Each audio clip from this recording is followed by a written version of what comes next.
go down with Kerri and Nana.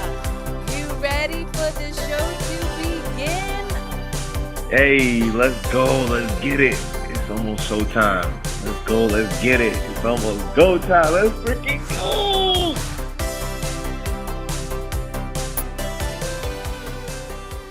Yeah! I love that intro. Take it away. I mean, damn. Welcome, whoever is on here. This is our Brightside Chronicles, or the Brightside Chronicles, hosted by Kerri and moi, talking about things that bring people joy and just exuding just the happiness of what Thursdays are looking forward to. But today we have my amazing friend, Gentleman Gamer, aka Mr. Mike DiPietro, and he's not the Boston Bruins goalkeeper. Okay, I mean, you could let him think that. Yo, this is gonna be awesome, man. I'm excited for this episode today. And what episode are we on right now? 20, babe. Golly, yo. How do I know that? No, come on. No, I knew what it was. I just wanted to make sure she was on top. You know what I mean? I had to make sure she was paying attention. You know? But we're already getting love from Frosty. And a plus side. Yeah. I got it to stream to your Instagram today. So it actually worked. Never cease. Evidently, the Gentleman Gamer is the magic sauce to get us to be able to stream live. Imagine that. You bring a streamer on and it works. That's crazy. Yeah, I'm so excited. The funny thing is I don't stream crap. I mean, the fact that I can do this is all thanks to my dear friend Yanko, who has a show with me on Fridays and is in the tech industry. So thank you so very much. And Frosty says, yup. But anyway, I'm going to jump in here real quick because I always like to do my little ditty too. Hey, yo, hold on. We don't put that word out there.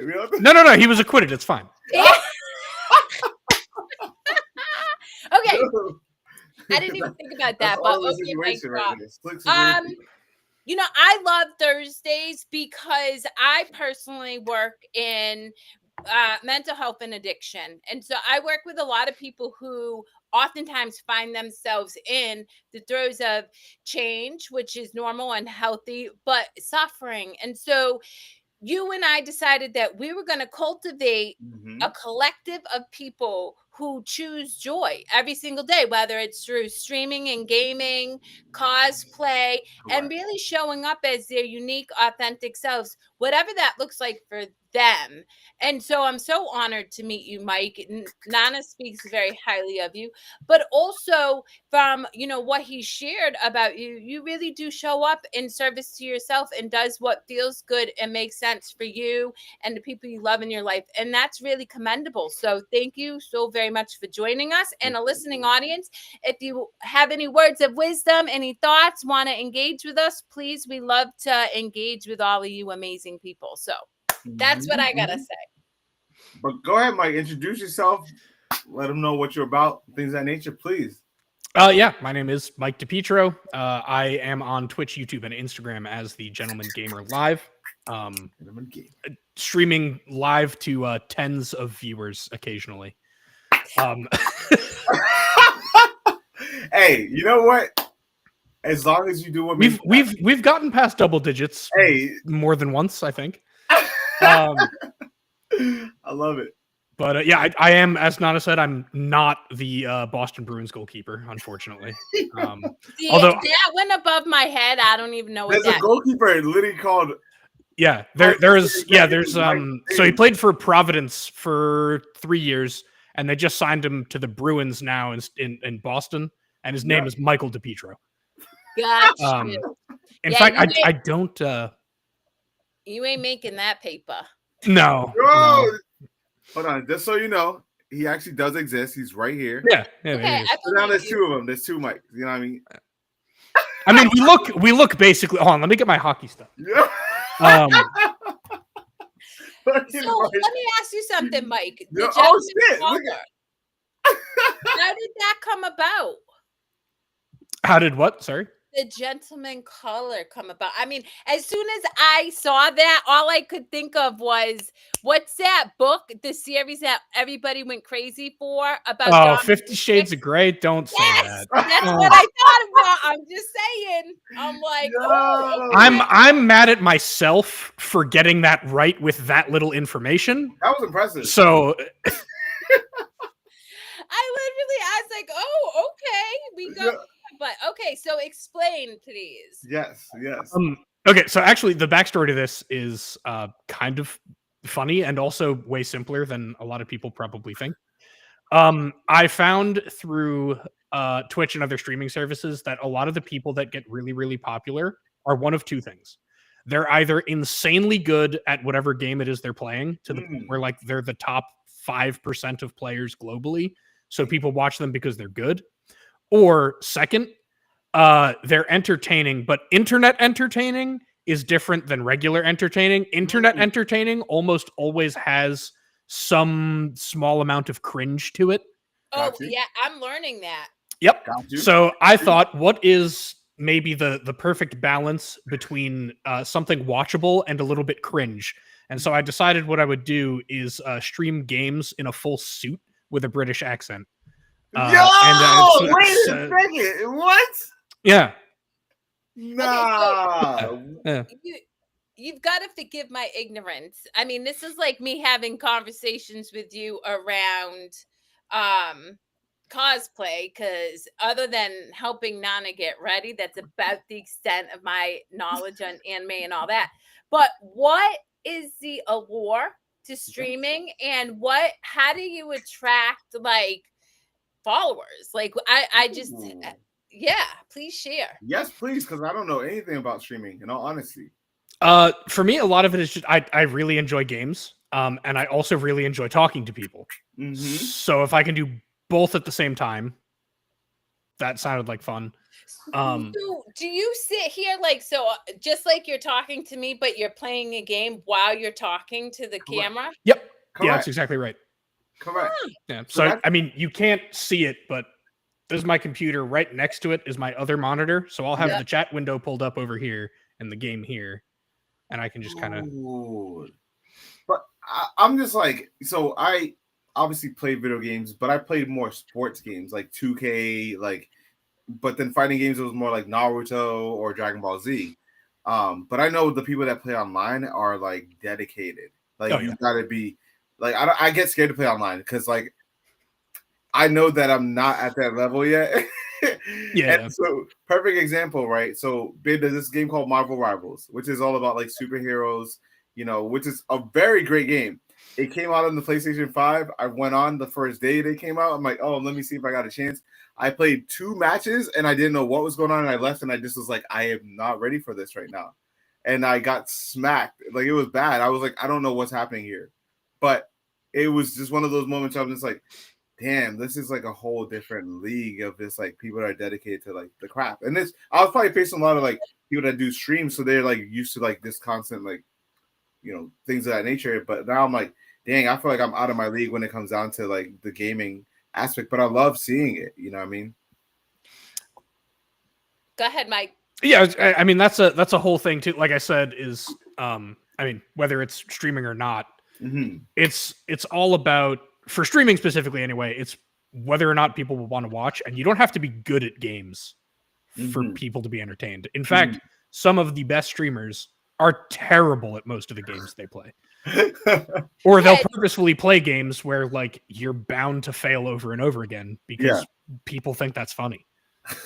Well, I imagine this skill is really interpersonal skills and connection, like being able to engage with people and hopefully bring them entertainment and connection, which, you know, it's so funny because for a long time I vacillate. I'm gonna keep it real. As a mental health advocate, right, movement, and there's certain things that we just know are super important for chemicals to produce joy, like joyful experiences. However, I will say post-COVID, you know, we even had Liz on the show, who is a licensed therapist who uses Dungeons and Dragons to get people to connect and Sure. overcome their anxieties and stuff. And so I think in that context, I imagine that gaming really gives people an outlet to socialize and connect when they may otherwise, not have that capacity. For sure. Definitely, especially maybe not Marvel Rivals so much. I don't know if you got any chat messages in that game, but I didn't get that far. They didn't let me get that far. Some games that are more competitive focused are not necessarily great for that, but there are a lot of games that are really good for that. So Dungeons and Dragons is fantastic. I love Dungeons and Dragons. And then also another game that came out somewhat recently that it's entirely co-op based and has built a huge community is Helldivers 2. Which you can attest to that because wasn't that your cosplay for PAX East? It was, yes. Yo. But like right after PAX East, it actually was in international news. Wait. Helldivers was? Helldivers was in international news, yeah. Because a bunch of Chinese players and a bunch of American players were communicating on what to do, and they all coordinated a mass effort in the game to like protect a specific in-game city, and it was in the news. So, bro, but that's the whole thing about like you can have different groups of people form, a bond through gaming, through streaming, to just like a general thing that you guys all enjoy, you know what I mean? Because like I don't know how Helldivers like that, but like I know when people group together on certain things, it only brings really positivity when it comes down to it too, because it's just doing it for a single cause of like just bringing out the product or game or whatever it is, you know what I mean? Yeah, and like also recently, they were at PAX and I went to one of their panels, but Games Done Quick, they're on YouTube, they're on Twitch, they stream.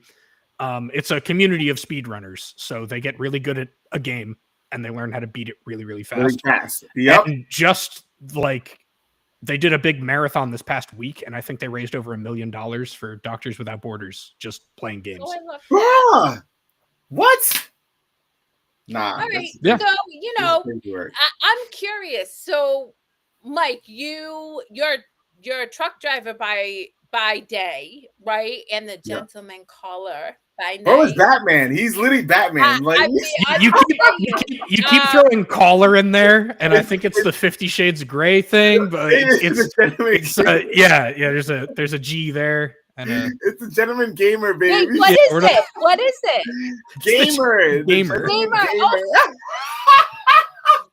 I'm telling you, it totally. I mean, my brain went, but anyway, okay. The gentleman gamer, and no! I have never read one of those books, like because by the time they came out, I had done all that crazy stuff, and I didn't need to read about it. But I'm just saying, like, it's you did good, but seriously, so. And then obviously you attend PAX East and do cosplay. Like, Nana, how does that influence your everyday life? Connecting with people and just experiencing joy. I mean, in your everyday life. So first and foremost, shout out to Mike for inviting me to PAX East because I knew of PAX East, but I wasn't well versed in it. And we had talked about this because this PAX East was actually your first ever con, wasn't it? It was, yeah. So like Lydia, Mike had seen me going to cons all the time, so we just shoot the shit, send memes and funny shit. And he's like, "Yo, I'm gonna be up there for PAX East," and I'm like, "What the heck is PAX East?" And I was like, "Let me check this thing out," and I realized like, "Yo, this is a con, but it's about video games." And I was like, I played video games, so I knew about it, but I wasn't like well versed in it. And I mean, Mike was coming up there, so it gave me more incentive to be like, "Yo, if Mike's gonna be up here, I gotta be up here for that, shooting the shit with them and just kind of catching up with them." And it was just awesome because PAX East opened up an avenue of like just things, a world I didn't know, because I don't know much about card games and stuff like. But I had some genuine conversations with people that were talking about Dungeons and Dragons or Magic the Gathering or things of that nature. You know what I mean? So like I got to experience a whole different world that I just normally didn't see on the regular, because I'd be at cons that would be like anime or TV shows and stuff like that, where PAX East was more geared towards gamers. So I'm seeing people stream, people that use Twitch, which I'm not even well versed in. But it was just amazing to see a whole different culture, and it's a different dynamic. But I also ran into just great people, including Mike and Maddox as well too, which was freaking awesome. Like that whole weekend was just like one thing after another. I was like, yo, this is cool shit. Like I gotta definitely be back here next year. It was a lot of fun. Yo, but the positivity that came out of it was like just enjoying it, and then seeing Mike, enjoying himself, meeting up with people that he just formed a bond with. You know what I mean? Like that's the cool stuff about that you get from cons that people don't realize that it goes on. It's not, oh, these are just a whole bunch of nerds. It's like, no, these are people that are just regular people that enjoy a fandom that they want to celebrate, I mean, it is also a bunch of nerds. Well, yeah, you're right. You're right. I mean, it's so funny because the first time my mother ever saw a picture of Nana, she was like, and they've never met, but she's like, wow, he's kind of nerdy looking. I'm like, I love it. That's my baby. It's the glasses. It's the glasses. It's the glasses. It's the glasses. I know, and that's the thing. I'm like, if you only knew, he can be a nerd any day. But you know what?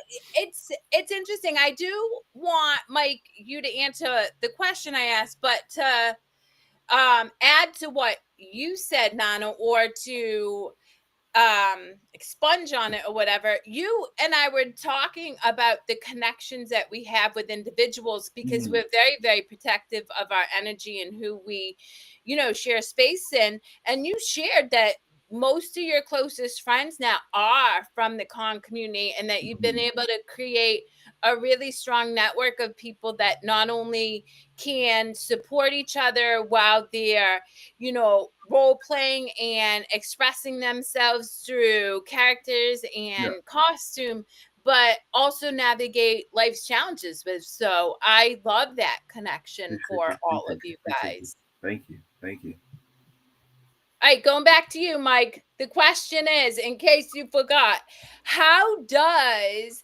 streaming and cosplaying and showing up and doing the things that you love to do, in your personal life influence how you show up in your everyday having to navigate anything, work, joy, whatever? I mean, for me, so this is going to be kind of a multifaceted answer, I think, for a multifaceted question. Let's do it. I very much keep my work life and my personal life separate, just because I don't think, with the exception of maybe streaming, if I were to become big enough where I could stream as a full-time job, with the exception of something like that, I don't think there's a job on the planet that I would really love so much that like I would do that all the time and I'd be happy about it. I just, a job's a job. So I do that when I need to. And then in my personal time, I do the furthest thing from work that I can possibly think of. And so part of streaming, like I said, I like playing games just because it's fun. And I like talking to people a lot. And so doing both of those at once, but then also without being too much of a people, like it doesn't veer into the people pleaser area of like an actual toxic behavior, but there's just something very pure and energizing about bringing joy to other people. And so even if it's a couple people, like being in stream and talking to people, and they're making clips and they find something's really funny, or this is the first time I actually cosplayed, or the first time I went to a con even, but there was something very, very cool about people like running up to me and being like, oh my God, that's a really cool Helldiver suit. Can we take a picture together, please? And there's just something really cool about that. Because like I'm just a guy, I'm just standing there. And then some random people I've never met before are like, that's the coolest thing ever. Come over here. I love that. Yes. And it's so interesting because obviously Nana takes a lot of pictures and he dresses in costumes, whether we're at a beach or whether we're going to a concert. And I love to watch the excitement of the people who, first off, have the courage to ask them, because there are a lot of times you can tell they're really timid and they're like, oh my God. But second of all, the joy that Nana gets from being able to make somebody smile. And I do believe that part of cultivating a really joyful and abundantly lived life is acts of service to others. I love that you highlight it can't lean into the people pleasing, meaning you got to have boundaries. Like, honestly, me and Nana having an intimate dinner and somebody walks up, I might feel some type of way. But the reality is like being able to show up and extend yourself in that very simple but very meaningful for certain people way is a beautiful way to contribute to living joyfully, I believe, anyway. Well, okay, so to piggyback off of what Mike was even saying too was like, so one of the cool moments that I've had even cosplaying where it was Har actually had a coat drive or whatever it is, and I'd actually ironically had dressed up as Mickey Mouse because it was kids there, you know what I mean? And like Mickey Mouse, like who doesn't, what kid doesn't know who Mickey Mouse is? Like, bro, like come on. So like literally I wore it and you could see the parents' faces were like, holy crap, like this dude is like, he works at a dealership, but he's dressed up as Mickey Mouse just because he wanted to. And you know, the owners they weren't gonna tell me anything about how to like. I just said I just did it for the kids. It wasn't to like, you know, showcase anything to them. But I was like, I'm just living my life, bro. Like I just live this life that I enjoy. And you're right, Mike. The whole like not trying to intermix personal life from work life, because like I tell Kerri all the time, I'm like, I feel like a lot of people don't really at work wise don't really see like they don't get to the point that like I can kind of like there's very few people that I can kind of tell them like, hey, this is what I'm doing type of thing, where others is just you just gotta keep it kosher and just like you might see it on Facebook if you're lucky, you know what I mean? Like you just might get a little, but I'm very big about like when I go into work, it's just I gotta do my job, help people out. But once I walk through those doors, then I get to just be this. I get to be myself. I get to be a little bit more of like who I get to embody on a regular basis. But I understand it's the whole like separating that and kind of keeping a balance, work-life balance as well too. Ooh, you just opened up a can of worms in Kerri's world, because I vehemently, lovingly disagree so Okay, go ahead. with that. Agree to disagree. Go ahead. As soon as Mike said it, I was like, it's all good. Go ahead. I think, you know what? I'm not even going to touch it because Why not? So here's the reality. Authenticity is allowing the present moment to unfold spontaneously, right? Mm-hmm. And I really do see a huge struggle with people being able to present themselves fully expressed in all facets of their life because of this perceived belief that they need to act a certain way here, or they need to be professional and blah blah blah. And when I helped open the company, I had made a choice. I was going to show up fully expressed. I was going to show up and have my skulls on my desk. I was going to wear the clothes I wore, and I was going to be received or rejected. But regardless, I was taking up space fully as myself in all areas of my life. Yeah. And that's very empowering. And I do believe that is of the highest service to everybody else, because it gives other people permission to be seen as a unique self, because we are all uniquely different for a reason. We all hold power and purpose in that. That's one thing. Secondly, I feel differently in that I think you do show up like the same Nana at work as you do. You were just as driven at work as you are as focused on your cosplay. You still show up with your hair dyed at your job. You still, I feel like you don't compartmentalize as, you don't show up as Mickey Mouse, but I'm sure if Mike... Only on Halloween. It's just a different cosplay. You just wear the cosplay. So, I don't know. But I think that it's, when we look at, and this is why I am super passionate about this show, guys. Like I have to say this. When we look at a world where 80% of Americans either admit to over consuming some type of chemical and or are on a mental health drug, the system's broken. And it is my belief that the system's broken because we continue to try to fit people in boxes that they were never meant to be placed in. And so that's why I love both of you guys, because, and all the people who show up on our show and many more, because you show up fully expressed, like you do what makes you happy, and you're not willing to hide that, despite the fact that you probably do face controversy or rejection at times, but it's worth it to you so you can have that sense of joy and fulfillment. I mean, you're right. I definitely see where you're coming from with the whole like, I'm just me. Like what you get is what you see. You know, I mean, I can't sugarcoat stuff. I just be straightforward with people. Like, hey, yeah, I mean, and even think about this. You and I are very similar, and it's interesting because I was just having this conversation with Mike offline, in that we're driven.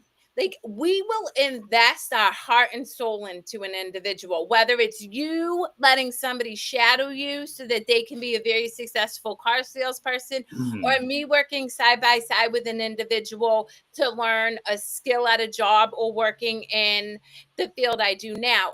But at the same time, we're here to take action and achieve results. And if you're not jumping aboard that train, then I'm distancing myself, not because I'm judging you, not because I'm better than you, but because we have two different lenses of how we show up to achieve, and yours just doesn't meet where I'm headed. You know what I mean? So I think even there is your authenticity, because people think you come off standoffish, but it's that you're not there to gossip or complain about work politics. You're there to get the job done so you can make your paper and go buy more cosplay outfits that I have to be in a nice closet to fit.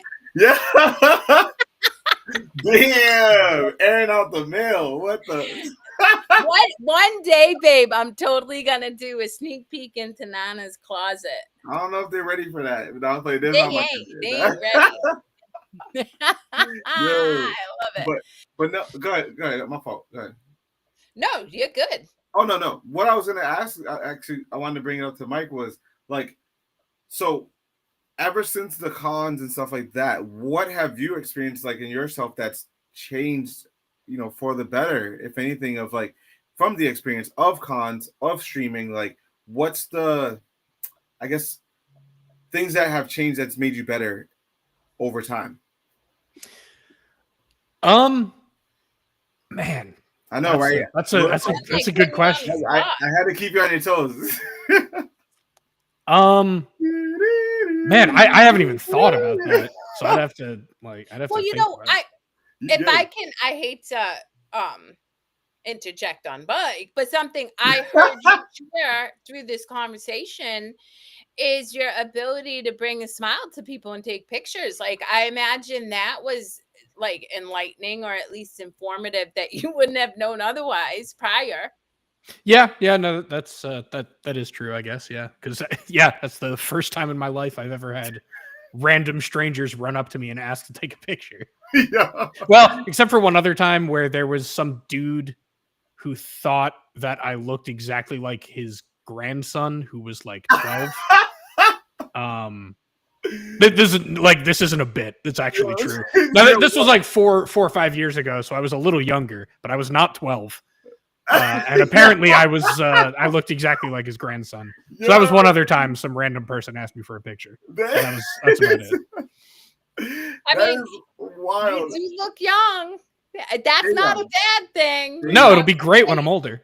I'm saying I'm 45, and when people are like, "You are," I'm like, "Yes, I am." Well, you know what?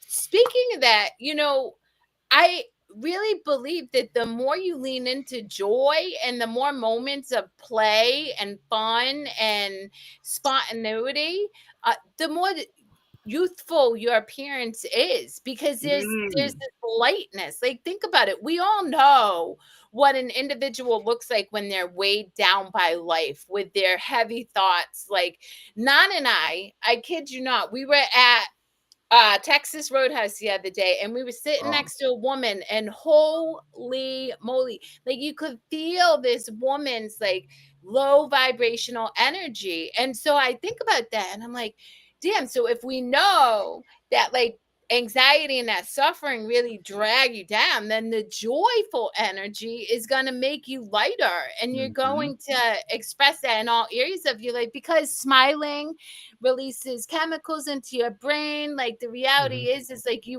like your body responds to how your mental is operating on a regular basis.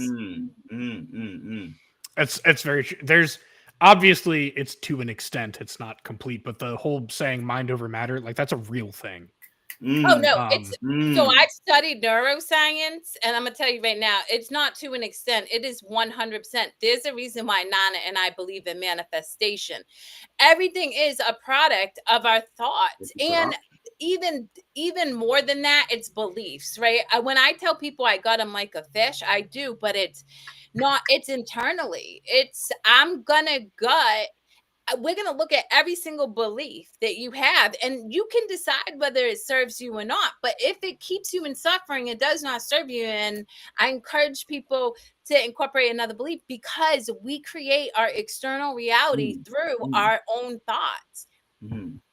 I mean, there's this cool quote that I think I might have brought up on one of the podcasts or whatnot, but it was this something of that nature of, in order to be like childlike, you have to almost be immature in a sense, right? So, and I think that's cool. I always like that quote, because I'm like, dude, I'm probably one of the, like, I can be mature when I need to, but obviously if I'm in a setting and I can be a goofball, I'm gonna be immature. Like, you know what I mean? Like, if I'm at a freaking barbecue, cookout, or whatever it is, I'm hanging out with family, yeah, that gives me more leverage to be immature, because I'm hanging out with people that enjoy who I am. And not that I can't do it at other settings, but like, that's also just being childlike, in a sense of like, you don't want to lose your inner child, because once you do that, you're just becoming like a shell of yourself. And I always tell people, keep fostering your inner child, because the more you foster it, the more you tend to see a better view in life, because you're not jaded by resentment, guilt, as Kerri says, and negative things that tend to pull your energy down. Like, if you're constant state of like joy and happiness, yeah, I get it. Like, there's going to be days that we're all going to have rough days, but the cool thing is we always thankfully get to wake up in the morning and reset, you know what I mean? And that's one thing I really harbor on, and like resetting and just refocusing, like, okay, cool. Like, it happened yesterday, and now I have a new day. I can't just, oh damn, it's going to keep continuing. Like, that's a snowball effect, Super, super important. Correct. And obviously, like you were saying, like, you can be mature when you need to be. If you can't take anything serious ever, that's a problem. But what I will never understand is, like, I have a full-time job. I own a house. I have bills that I pay on time every time. And people will still be like, dude, you're 28. Why do you play games? It's for kids. Yeah. It's like, Why not? Yeah, what? Okay, sorry, I'm happier than you with simpler things. That's real shit. Damn, bro. Like, yeah, I'll laugh at a fart joke occasionally. I'm happier than you. That's why. That's real shit. And I think it's so interesting when people say the whole, like, oh, you game. But it's like, dude, it's just a hobby that I really enjoy. And it brings me that sense of joy. At that point, you almost have to be like, well, what's a hobby that brings you a sense of joy? You know what I mean? It's almost like, not even like, stirring things up, but like, what brings you joy? And then at that point, like, most of the time, they kind of don't know what does. And it's like, that's a reality. That's a gut check. You know what I mean? You're over here joking on somebody that's doing something that's making them happy, but then you're not happy yourself. You're almost just reflecting your energy towards somebody else. That's 100%. I mean, projection. Everything that we respond to is a projection of our own internal state. And that's why, I encourage people, one of the things that will fundamentally pull you out of a joyful life is the good opinion of another person. Because somebody is always, you're going to let people down no matter what. You can have the best intentions. You can have, you can prepare, plan, or whatever. But the reality is we all come from different perspectives of what done is, perfection is, whatever. And so you're going to let people down. And so, again, that's why I encourage people. I don't care if you're part of the Pink Pony Club, if you identify as a furry, I don't care what it is that you do in your life, as long as you're joyful. Because the fundamental truth of it is when you are in joy, you're never going to tear another person down. You're never going to project negative energy into the world. You will not be experiencing the external situations that we bear witness to if everybody were focused on chasing their own joy, because true joy is cultivated in love, and no act of love is harmful. Now, people might perceive it harmful, right? People get pissed that I have boobs on my arm. When I brought the girls elementary school, they wanted me to cover up, but that's just a perceived slight, and that's not an actual offense. And so it's really important that people recognize that in whatever brings you real joy, you can cause no harm. And secondly, to your point, Nana, and Mike, you don't know this, but I've studied world theologies. I mean, everything from the Bible, the Bhagavad Gita, how to change. I mean, you name it, alongside of science, quantum physics, neuroscience, to understand how to hack brains.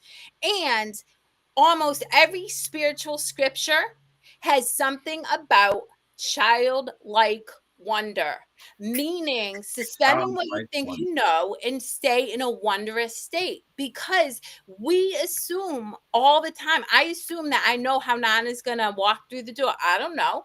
I assume that I know what's gonna bring me joy tomorrow. I don't know. But when we stay curious, we are open to way new possibilities. We're open to new connections, new growth, new, everything. So it is truly important, and I love that you always have that lens, Nana.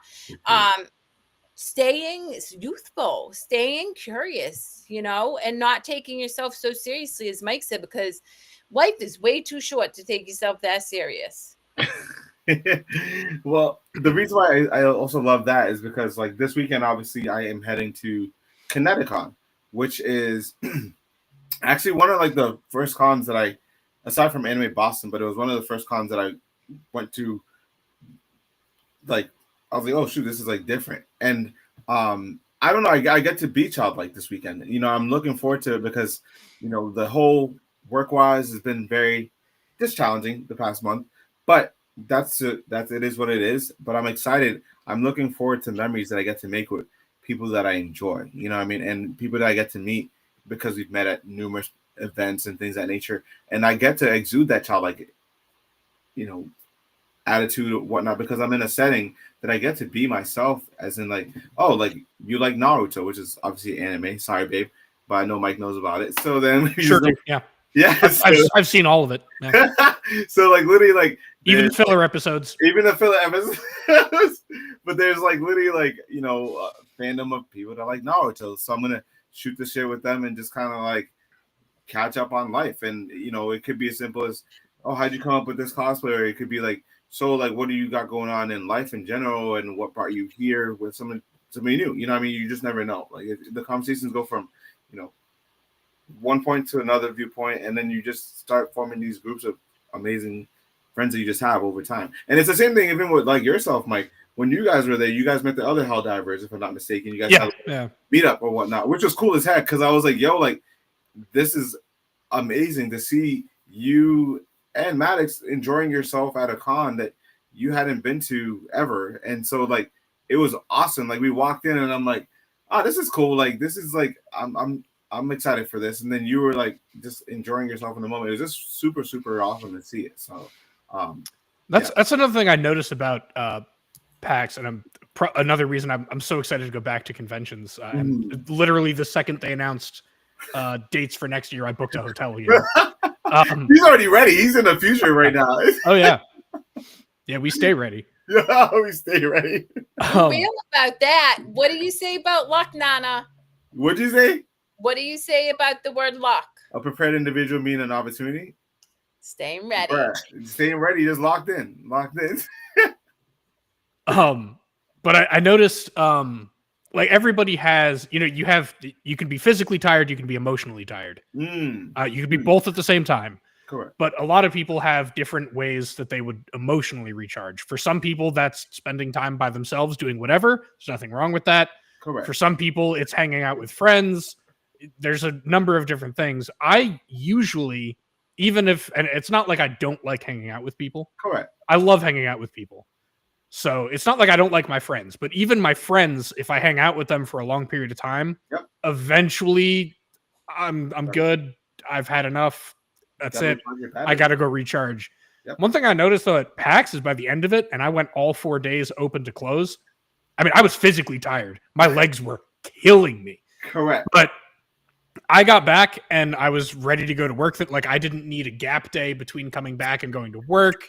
I was good. I had high energy the whole time, and I felt great afterwards. But other than walking like 25 miles, probably. Well, you know what it is people always say like, oh, well, you know, you guys go to cons, and it's like cons are a marathon. Let's be honest. Like literally, it's like it's not a sprint. It's a marathon. It's how you pace yourself. You know what I mean? Like if you have certain panels that you're looking forward to, certain celebrities that you want to meet, certain cosplayers that you're looking forward to run into, get a picture with, friends that you're meeting up with, photo shoots. Like it is really how you pace yourself, right? So like I've gotten to the point where I'm doing more research when I go to these cons, because I used to just go to them on like Saturdays. It'd be like a Saturday thing, and that was like last year, babe. Remember I went to like Connecticut Saturday, and then I was like, oh, that shit was so much fun. I'm gonna go back the next day, like just out of nowhere. And I was like, I had already planned for Saturday, but now I'm getting to the point where I'm researching these things, so I can be like, okay, well, there's a wrestling match at a con, which is fucking hilariously funny, but it's a thing. Like there's wrestling at cons, but I didn't know that until literally like I just stumbled upon it last year. But this time around, I planned ahead, so I know when the match is gonna begin. So I gotta make sure I'm there for it. But like I've gotten to the point where I'm planning certain things that I look forward to, whether it's like a cosplay battle or walkway run through catwalk thing or whatever it is. Like so certain little things that you start picking up when you start getting acclimated in it, it just kind of makes it that much more easier to pace yourself, so you're not over tiring yourself. And I get it, like people are going from 4 days straight and you probably get maybe 4 hours of sleep a night. Yeah, you're gonna be hella tired like by the weekend, but it also recharges your social battery of like, okay, well I got to do the thing that I really look forward to, and then you come back and it's like, okay, now I can, exude my energy towards whatever I got to do after the fact. But there is also a thing known as, sadly, and it's not to be a Debbie Downer, but con depression, as in like people get excited about cons, and then when it ends, you say, dang, what do I do now?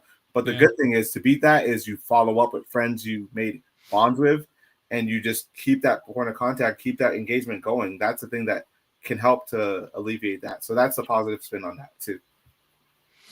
I love that. Yes. I mean, and that's the thing is, in this world, whatever people find that brings them joy, lean more heavily into. To your point, and something I really like that you highlighted, Mike, is that we all need to recharge our energy. And it's so funny because I talk to a lot of people who feel guilty about needing time or wanting to be alone after a party. I'm like, are you kidding me? If I'm out late with Nana one night, the next day I'm doing like solo, because I just know that about myself. And so that is part of cultivating joy. To what Mike said, is knowing yourself. What feels good for you? What feels good for me may not feel good for Nana. And I can 100% tell you, we are so opposite. He will go hard all weekend, get 4 hours of sleep, bouncing out of the bed the next morning. And I'm like, dude, homegirl needs to sleep. Yep. Love you. But that's okay. It's just meeting people where they are. But the important piece that I want the listening audience to know is know yourself and hold true to whatever feels good for you. If Mike gets energized after 4 days and he's like ready to take on the world at his job, awesome. But if Maddox is like, yo, I need a day to like not talk to you or life, then do you. And that's the gift of being able to respect yourself and respect the other people and what serves them around them. And that to me is a big piece of how you and I, Nana, are able to foster each other's joy rather than unintentionally like impact it, because we don't ask of each other what we're not able to give. Well said. And that kind of all goes full circle with the making other people happy is great, but don't be a people pleaser. I'm curious because you and I were talking offline about jobs and how, we both, I know I bent over and took it up the ass several times in my Hey, career. yo. Well, literally, because I'm sorry, if you work salary and work like me because I'm invested, I never made what I was worth. But I didn't know, right? And so to what Mike was saying about people pleasing, how did you were you ever a people pleaser? And if so, how did you cultivate that self-awareness to be able to say, okay, this is the capacity I have, and then this is what I'm not willing to do anymore? So part of it was just it just naturally, like, it would frustrate me, whether it be at work or just with people in general, where I would do everything I could to make a situation work out or to make other people happy. Yeah. And then it either wouldn't work out, even though I put all the effort in, or they would just be kind of dicks about it afterwards. And like, I would never get anything in return. And so that was frustrating. And then eventually, as with everybody, like, there's a limit. Eventually I just got so frustrated that I was like, you know what? Fuck you. So it's like, that's kind of a very simple answer, but that's pretty much how it went. And then through more thinking about things and kind of going on a journey of self-discovery, which is another kind of cliche. But I went for jobs specifically.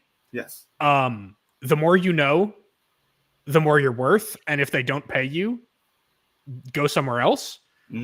Second, the more you know, the harder you are to replace, which means if you start saying no to things, they're probably not going to fire you.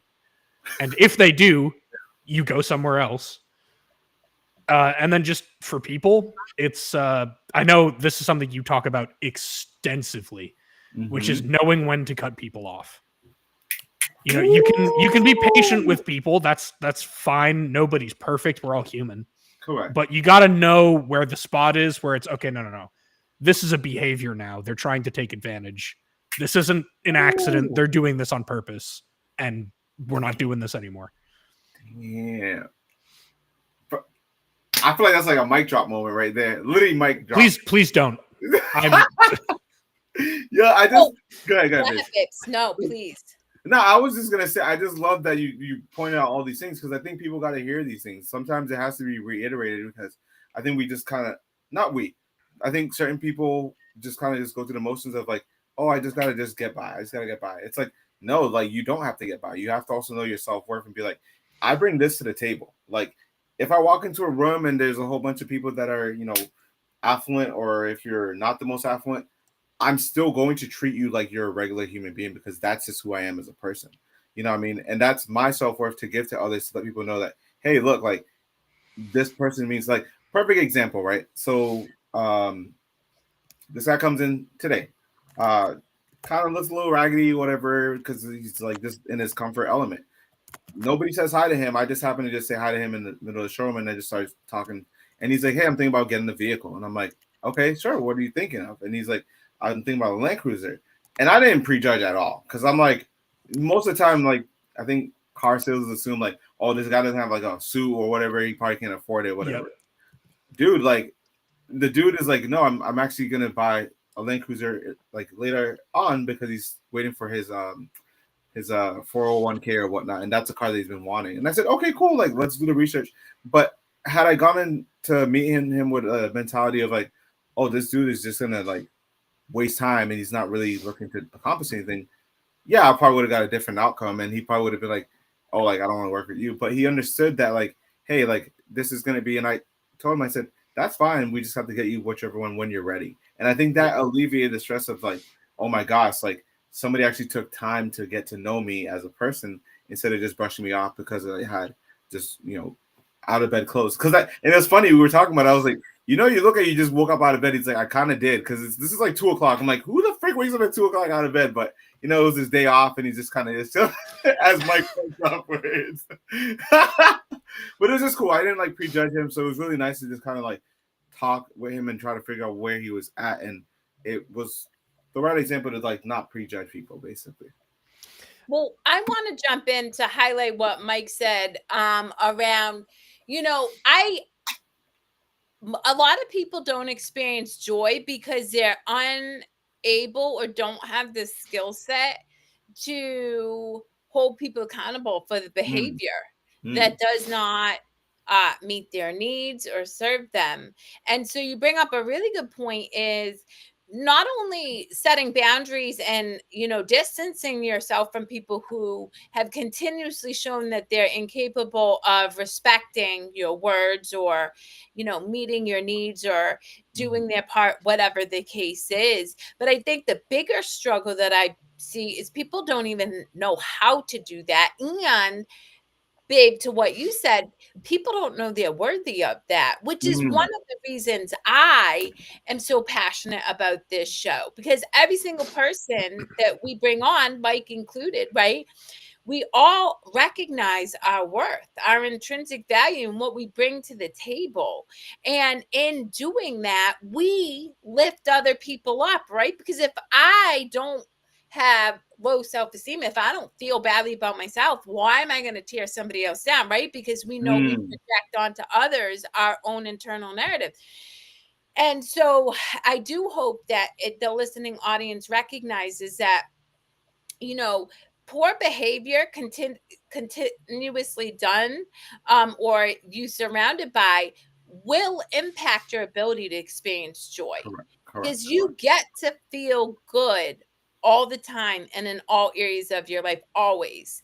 And if the person or the job or the family member that you are entangled with isn't able to respect that, then you owe it to yourself and your own human experience to learn skills to be able to distance yourself so that you can experience more joy.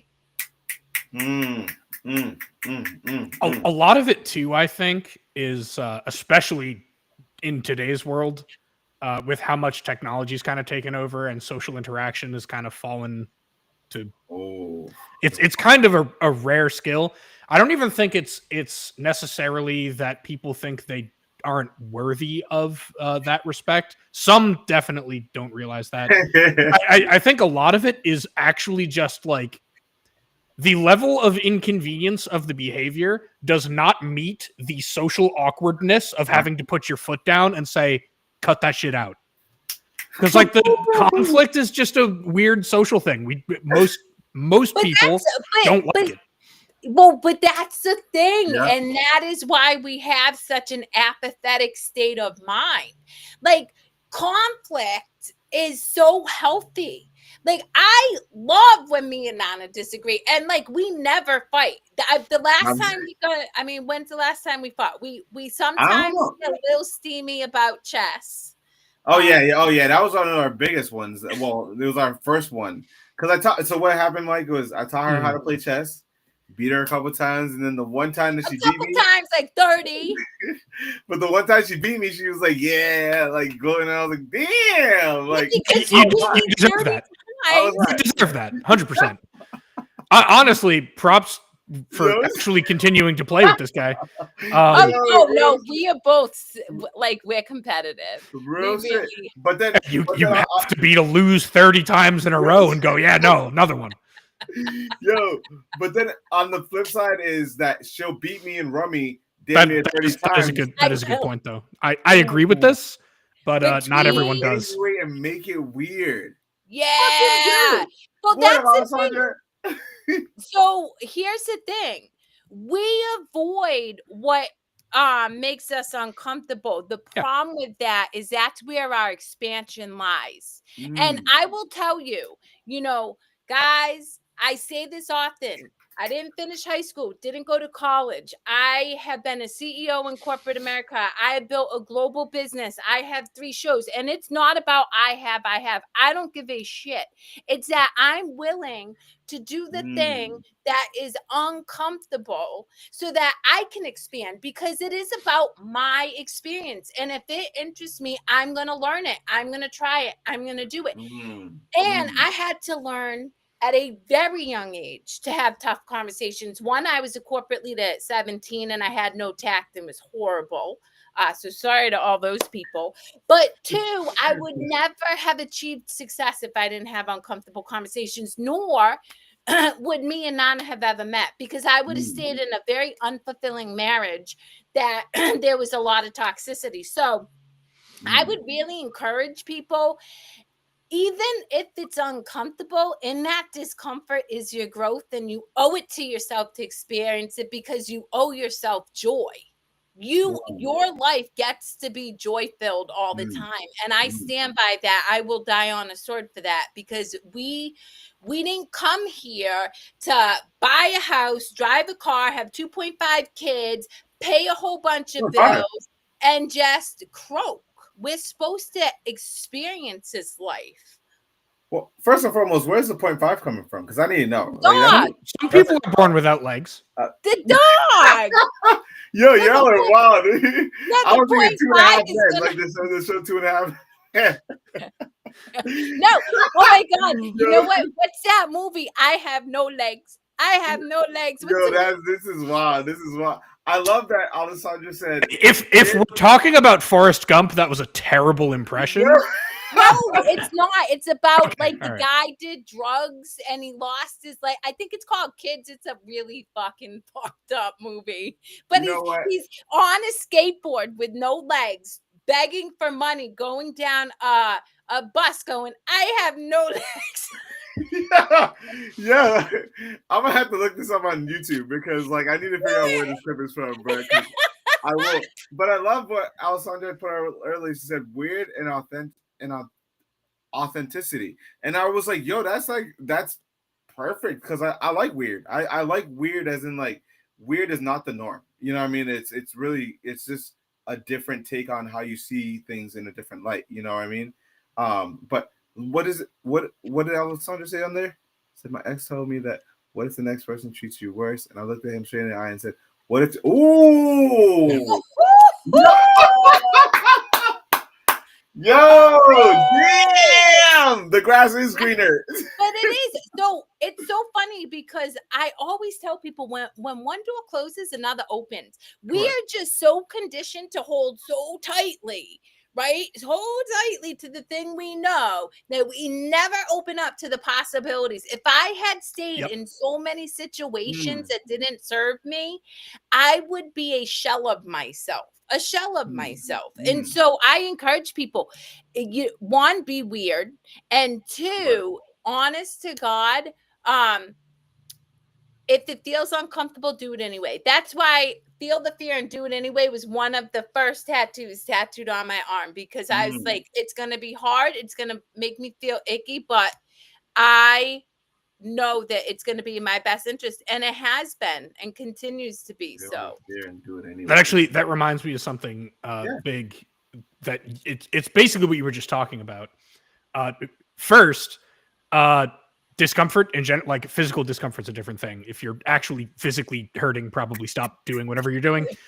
But like emotional discomfort, like when you have an awkward conversation with somebody, when you need to put a line down somewhere, like, okay, it's uncomfortable, then what? Nothing happens. Correct. So like, yeah, it's a weird conversation for 5 minutes, and then it's better after that. And the second thing is, just like what you were talking about, that's actually, there's a term for that. It's called the discomfort index, which is, everybody has a different one, and it's the point at which the discomfort level reaches a certain point and you go, okay, no, we have to change this. And so that's in a way where discomfort can actually be a good thing. If the situation is bad enough to make you uncomfortable, that fosters, as you were saying, it fosters growth, it fosters change. You're going to have to do something about it. And doing something about it is going to be just as uncomfortable. So you might as well do it anyway. Well, going back to, so let's just real quickly touch upon COVID. When COVID hit, it didn't faze me in the least because I had done so many uncomfortable things and experienced so much change that my resiliency capacity was able to, okay, this is just another thing. In fact, that was the beginning of me and Nana's relationship. And we had so much fun walking empty streets because nobody was out. And so it is 100% right. Like we do have, like in our discomfort, we will grow. This is a mid-cingulate cortex right up here, guys. It's like a bicep muscle. It's usually pretty weak on people. But if you do the thing consistently that you don't want to do and you do uncomfortable things, you build that muscle until you're resilient and you have unshakable willpower. And that is just absolutely true. You know what I mean? So and then secondly, I just want to highlight real quick to your point, Mike. You have the uncomfortable conversation, and what if you're rejected? Because this is what most people's barrier is. They're rejected. They're gonna be, so what? Now you know that person can't meet your needs. And to what, Alexandra, is that what you said? Whoever, Alessandra. Yes. Thank you for commenting, by the way. We love you for that. Please join us on our show. What they said is true in that you're gonna find somebody else to meet your needs. You're gonna find another job, to what Mike said. You're gonna find, I built my family. I am not close with a lot of my immediate family, but I'll tell you what, I got ride or dies who I know I could call on right now who would get my back in a hot second if I needed it. And that is why having tough conversations is part of joy, because you're able to collect the people who can bear witness and hold space for your unique, individual, amazing gift that was made as you, rather than conform, because that's where your comfort lies. Damn. Whew. I know. I'd be going off. All right. Very good. Well, that's our show. Any parting words, people? Parting words. Go ahead. That's you, Mike. Right, follow the Gentleman Gamer at twitch.tv/Gentleman Gamer live. Look, I didn't call you the caller. I'm doing.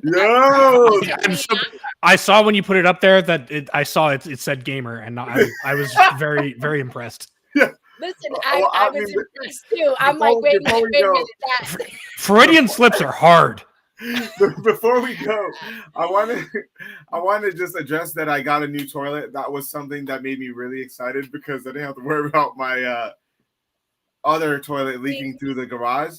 So we got out of that shitty situation, flushed it down the drain. You know what I mean? So like we're doing well over here. So just look on that. That's your. So to piggyback on that, I like your new toilet because it's an inch taller and on leg day. I don't have to squat so low. Who thinks about that? Who thinks about that? That's freaking true. Because you can put my legs through. Have you never sat on a super short toilet and been like, yo, what the fuck? My knees are good. I put WD-40 in that bitch and it's good.